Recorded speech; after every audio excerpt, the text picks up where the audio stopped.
খাবো? এই ধ্যার ধ্যারে গোবিন্দপুরে পিৎজা কোথায় পাবো রে?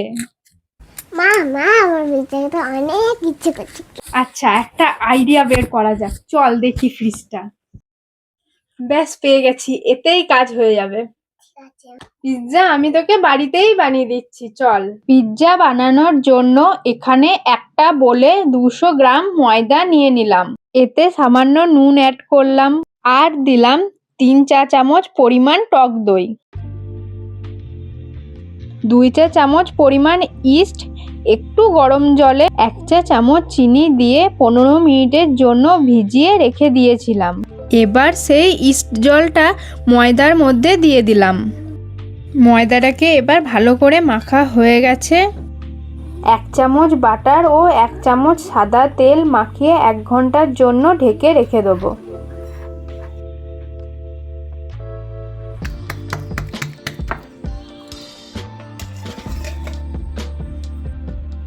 একটা মিডিয়াম সাইজের প্লেট নিয়ে 1 চামচ সাদা তেল ব্রাশ করে নিলাম। অয়েল ব্রাশ করে নিচ্ছি কেন জানেন তো? যাতে ময়দাটা প্লেটের মধ্যে না চিটিয়ে লেগে যায়।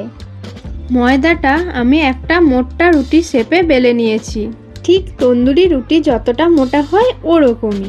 এইবার গোটা রুটিটার গায়ে এইভাবে কাঁটা চামচ দিয়ে দাগ দাগ করে নেব। এবার পিৎজা পাস্তা সস গোটা রুটিটার গায়ে ভালো করে মাখিয়ে নেব। পিৎজা পাস্তা সস বাড়িতেও বানিয়ে নেওয়া যায়, সেই রেসিপিও আমি একদিন আপনাদের দেখাবো। এবার মোজারেলা চিজ গোটা রুটিটার মধ্যে ছড়িয়ে দেবো। বাড়িতে বানানো সসেজ কিউব করে কেটে এর মধ্যে বসিয়ে দেব। সসেজ বানানোর রেসিপি আমার পেজে দেওয়া আছে, আপনারা দেখে নিন। এবার মাঝখানের ফাঁকা জায়গাগুলোতে পেঁয়াজ, ক্যাপসিকাম, টমেটো দিয়ে ভরিয়ে দিয়েছি।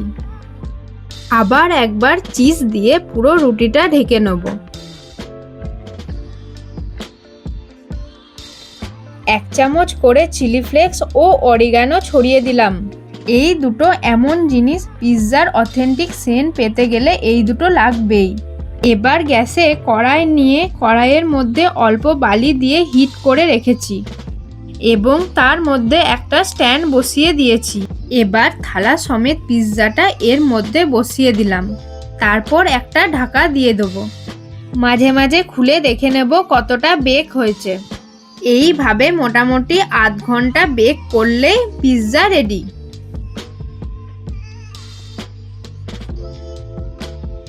দেখুন আমার পিৎজাটা রেডি হয়ে গেছে। ভালো লাগলে অবশ্যই আমার চ্যানেলটা ফলো এবং সাবস্ক্রাইব করবেন আর শেয়ার, লাইক, কমেন্ট করতেও ভুলবেন না কিন্তু। আমার পেজের নাম কুকিং উইথ লাবণী, ইউটিউব চ্যানেলের নাম কুকিং ব্লগ উইথ লাবণী রায়। আজ তাহলে এখানেই শেষ করি, দেখা হবে পরের ব্লগে।